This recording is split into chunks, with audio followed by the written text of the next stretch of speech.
how to influence and build rapport with people. All right. Welcome everyone to today's training. This is one of my favorite topics of all because today we're discussing how to influence other people. There is an art to doing it. There's an art to influencing others. There's an art to being liked. If you follow Tony Robbins at all, one of his biggest strengths is finding patterns in people's behavior, finding patterns in what makes people likable. So if you look at anything in life, there's patterns. How do you make a cake? How do you bake a cake? There's a pattern. How do you make lasagna? There's a pattern. You just have to follow these ingredients, AKA this pattern. How do you get a six-pack? There's a pattern. You just have to do certain things in a certain fashion and you get certain results. When it comes to building rapport and influence with other people, there's a way of doing that too. Now, today I'm going to teach you the fundamentals of how to build rapport and influence other people. All right, I'm going to share my screen.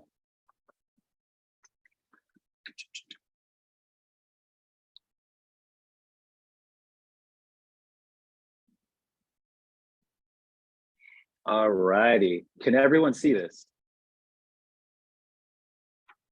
Yeah. You guys can just do a little nod. Thank you, Des. Everyone can see it? All right, great. How to build rapport. So I'm going to quickly go over this and I'm going to show some other things as well. How to build rapport. There are 7 steps on how to build rapport with a person. Why is this important? If you're sitting across the table from a listing, if you are at an open house and you want to win someone's business, if you are door knocking, if you are cold calling, around the grocery store, if you are being a real estate agent like we are 7 days a week, well, this is important to you. You need to know how to build rapport with someone.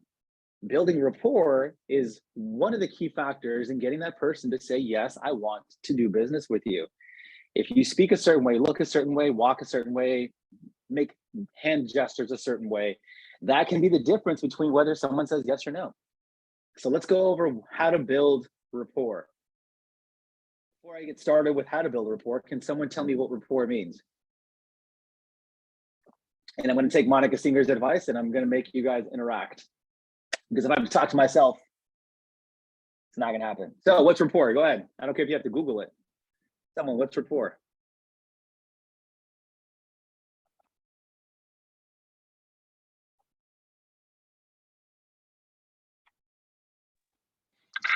Building influence and connection with the client.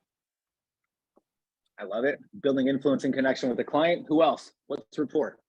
Your relationship with someone. Okay. Influence, relationship with someone. Let's get one more example. What's the definition of rapport? Anyone? The relationship and closeness that you build with others. Yes. Yes, yes, yes. All 3 answers are correct. So here's how, and then the importance of it, I already kind of established that with all of you today, the importance of building rapport with someone. So let's get right into it. Step number one on building rapport with someone. Before saying anything, posture and face. So as you're walking up to someone, if you're sitting across the table, you walk into the driveway, they walk into an open house, immediately your face and posture have to be in a position of rapport. Your body language must be tall and confident. Your face must be relaxed and appear to be happy and welcoming. This is the first thing that you have to do when building rapport with someone, when they're walking up to you. I want you guys to be tall, arch on your lower back, shoulders back. I want you to have your chin up. This is step number 1. You're walking into someone's house for the first time. They're walking into the open house for the first time. You look at each other. If they see you slouched over, shoulders rolled forward, chin down, uncomfortable, you're going to be awkward. And no one wants to talk to an awkward person, especially not on a Saturday during an open house. Saturday during an open house, what do you think most people do on Saturdays? Besides go to open houses. What do people do on Saturdays? Anyone? What's Saturday best known for? What do people do? Their day off. It's their day off. They're relaxing. I was going to say relaxing. What else? Football. They watch college football. What else do people do on Saturdays, guys? Come on. Be with family. They're with Hang out. family. They're partying. They're going out. So if they walk into an open house and your shoulders are slumped forward and your chin is down and you have an awkward looking face on a day that they're happy, joyful, watching football, going to a party, and you look awkward and uncomfortable, you will be out of rapport with that prospect. Number one, your body language must be tall and confident. Your face must appear to be relaxed, happy, and welcoming. So relax your eyes, breathe a little bit, take a deep breath, and have a joyful look in your eye. I want you guys to smile, which is smile with your eyes. You don't have to have a Chuck E. Cheese smile on your face looking like a psycho when someone walks in like this. Hi. But have a smile in your eyes. Look relaxed, look welcoming. Number two, building rapport with someone. Introduction, smile with mouth and eyes like we just said, give immediate compliments. Approach the person with a smile on your face and eyes. Maintain your smile while introducing yourself and conversing. Immediately offer a genuine compliment. Example, the hair, shoes, jacket, fragrance. So number one, confident posture. Number two, when you're approaching this person, offer a genuine compliment. Can someone tell me what the 4 sweetest words are in the world? Actually, give me the first. What are, regardless of which language you speak, what are the 3 favorite words that any person likes to hear in any language?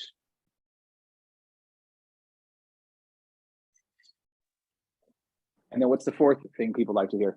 How about amazing? What's that? Amazing. Okay, amazing. Who else? What are the 3 Love. favorite words in any language that people love to hear? Love. Okay, amazing, love. What else? 3 favorite Nice. words in any. Nice. Okay, nice.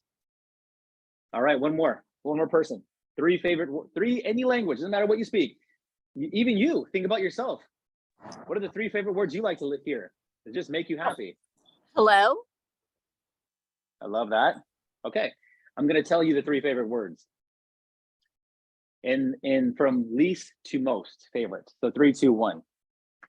It is number 3 is please. Number 2 is thank you. Number 1 is your name. People love to hear, Jason, good to hear you. Monica Singer, I'm so glad you're here today. People love to hear Vanessa, I'm so glad you're on the training. Lamighty, happy belated birthday.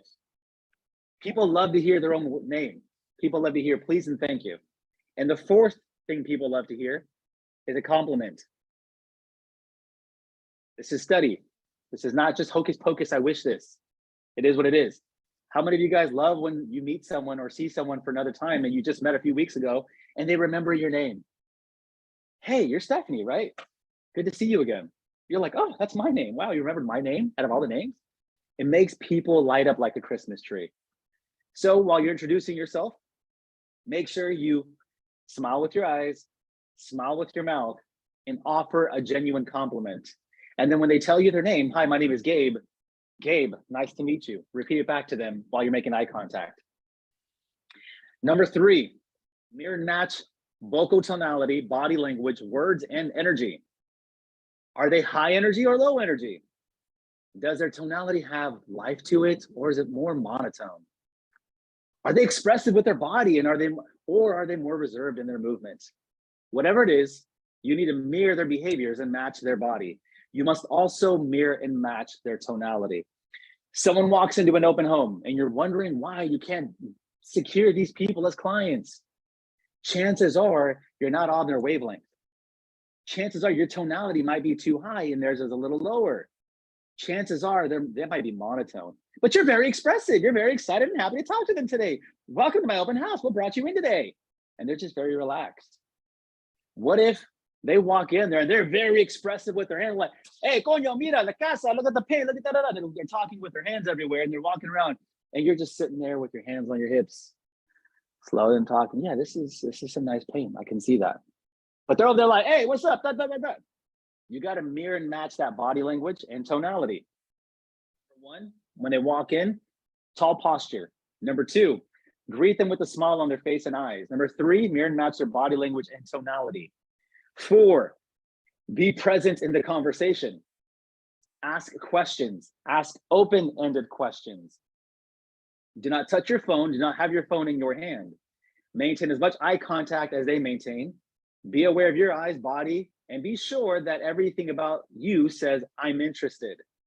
Ask questions about what they are sharing. Being present in a conversation, being present is a skill. This didn't have to be a skill before, but now this is a skill. Actually looking and giving someone attention. Every single social media app, every commercial, every television, every billboard, everything in this world right now is competing for your attention. That's the number one most valuable asset that you have to all these companies out there is your attention. Your ability to be present during a conversation is a big skill that you need to learn. Can you sit there and be present? If you're being present, are you thinking about the next question you want to ask, like most people do, or are you listening to what they're actually telling you and asking questions about what they're saying? This is something I tell my team. I said, be more interested than you are interesting. Be more interested than you are interesting. Be interested in the person. What brought you here? What about this do you like? How long have you been looking? Build rapport, open-ended questions. Open-ended questions while you're being present gets them to talk more about themselves. Number 5, in the art of building rapport, share experiences and create shared experiences. Talk about situations that you've been in that are similar to what they are experiencing. However, do not disclose too much. Next, create a shared experience. Let me ask you guys a question. What is an experience that both of you share, and what is you creating a shared experience? What's the difference between those two? Share experiences and create shared experiences when building rapport. Anyone?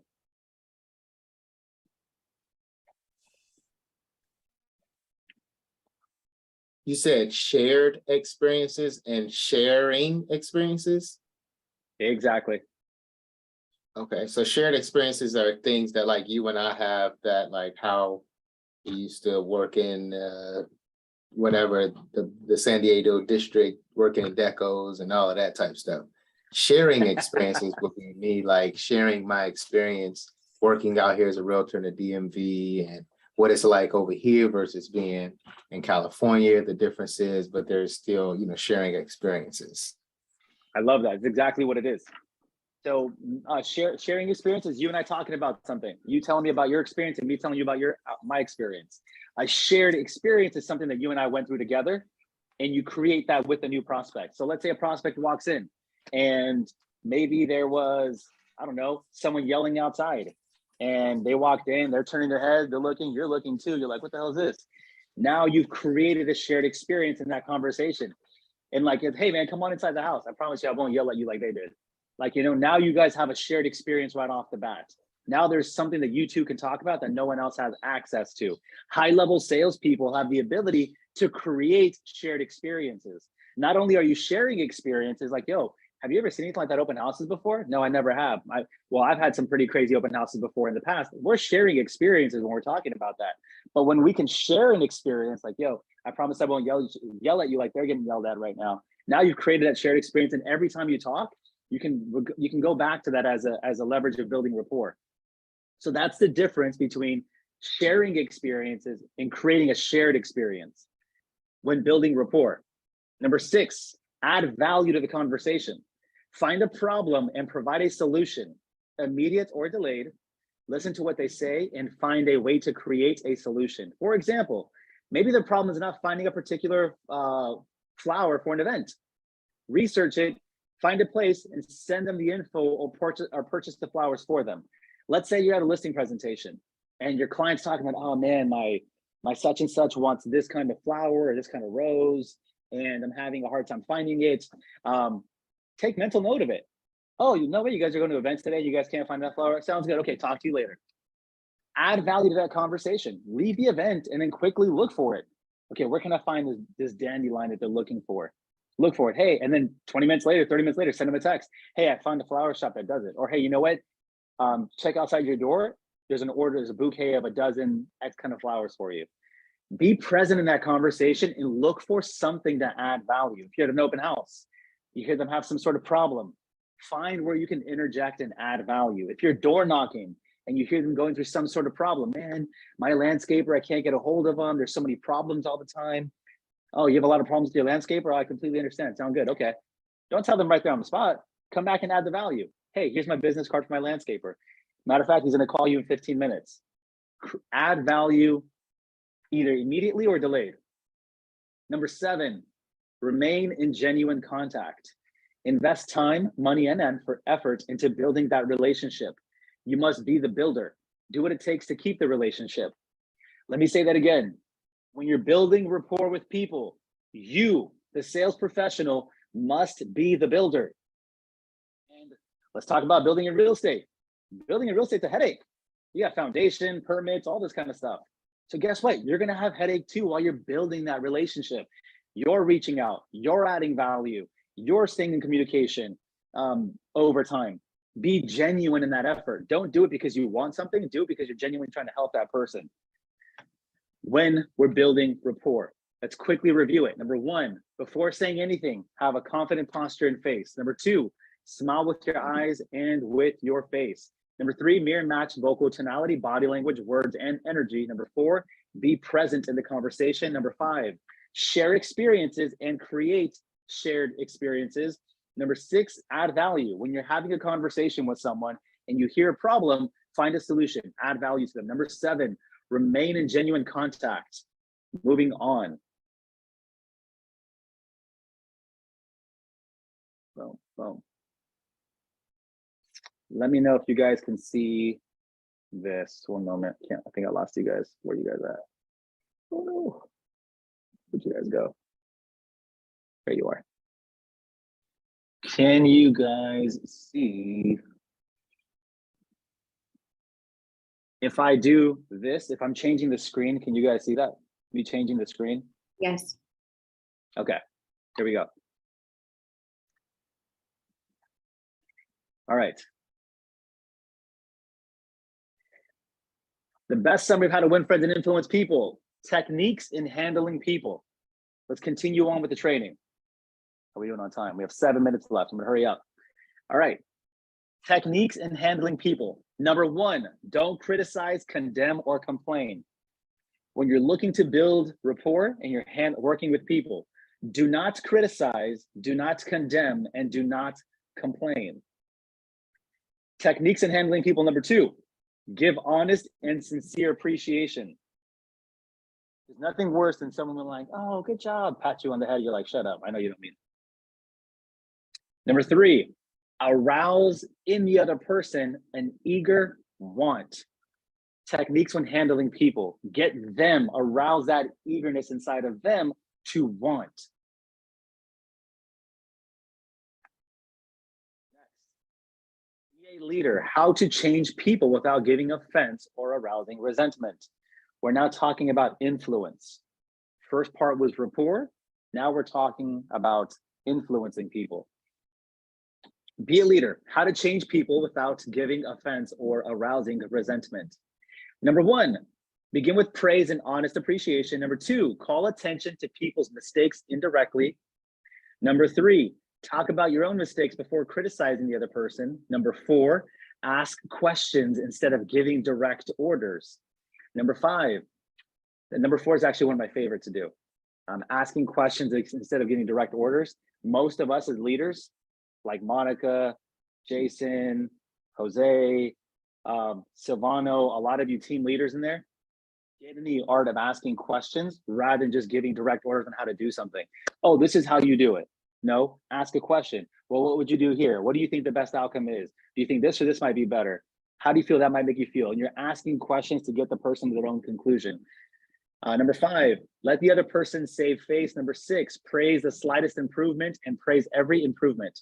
Be hearty in your I don't know how to pronounce that word, approbation, and lavish in your praise. 7, give the other person a fine reputation to live up to. This is something that's really important. You have to cast vision for your people that you're trying to influence. So Paint that vision for them. Let them see what they can be. Most people can't see more than what they are, and that's not their fault. So your job is to help them see more than what they can be. We're talking about influencing people. Number 8, use encouragement. Make the fault seem easy to correct. Number 9, make the other person happy about doing the thing you suggest.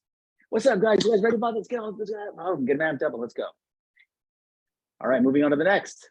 6 ways to get people to like you. Number 1, become genuinely interested in other people, like we talked about. Smile. Remember that a person's name is to that person the sweetest and most important sound in any language. Number 4, be a good listener. Encourage others to talk about themselves. Number 5, talk in terms of other person's interests. Number 6, make the other person feel important and do it sincerely. We're talking about now getting people to like you. As you can see here, this has nothing to do about you, all 6 steps. All 6 steps have to do with other people. You want them to like you? Number 1, become genuinely interested. Number 2, smile when you're talking to them. Number 3, remember that person's name and say it multiple times throughout the conversation. Number 4, be a good listener. Number 5, talk in terms of other person's interests. No way, you like to do that? What about this? And get them to talk about themselves. Number 6, make the person feel important and do it sincerely. No way, that's amazing. I'm so glad to hear that. How to influence people. We're talking about win people to your way of thinking. This is how we get people to win your way of thinking. Number 1, the only way to get the best of an argument is to avoid it. Number 2, show respect for the other person's opinion. Never say, you're wrong. Number 3, if you are wrong, admit it quickly and empathetically.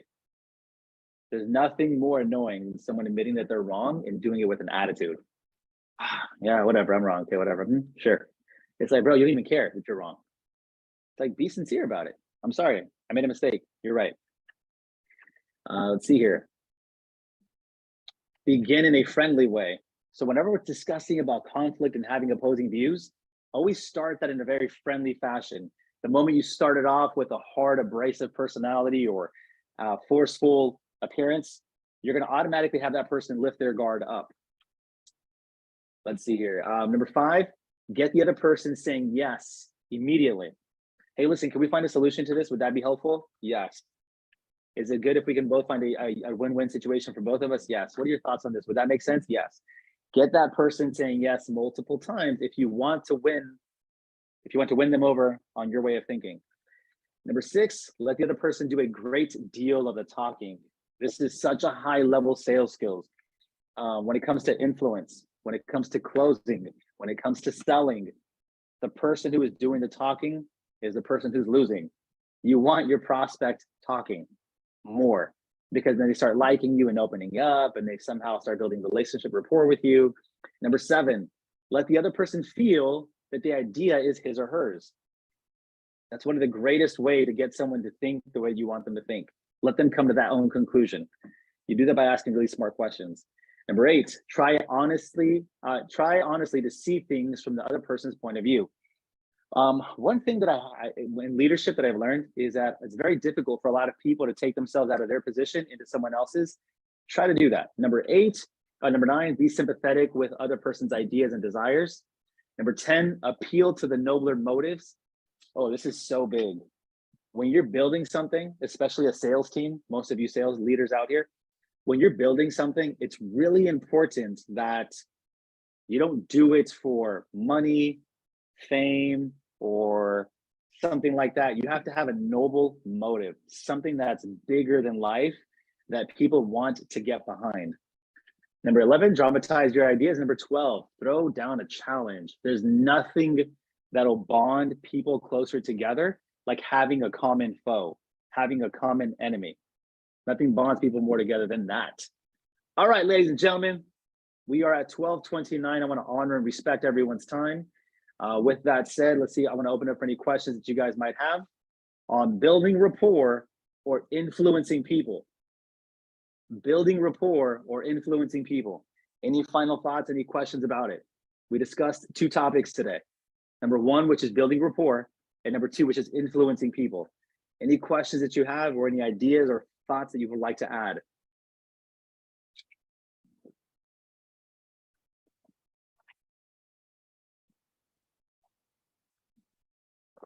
What are some of your biggest takeaways?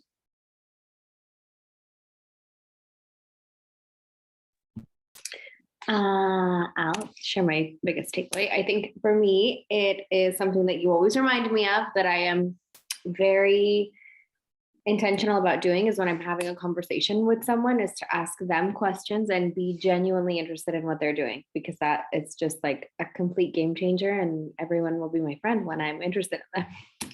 So I love how you're always paying attention. Thank you for that. All right. Who else? What other feedback? What's some takeaways that you guys have from today? Anyone? Some takeaways that you guys had from today? Hi everyone, it's Crystal. So for me, I think it's something so simple, but it's like something that I've been trying to work on for the longest. It's just like remembering everyone's name. I think we walk into a place and we meet so many people, and but when we're like sitting in front of someone that we want to influence or or persuade, I think the biggest thing is to remember their name and keep repeating it. Yeah, it's like you meet someone, shake their hand, and the moment you turn around and meet the next person, you already forgot their name. Happens all the time. It's such a high level sales skill.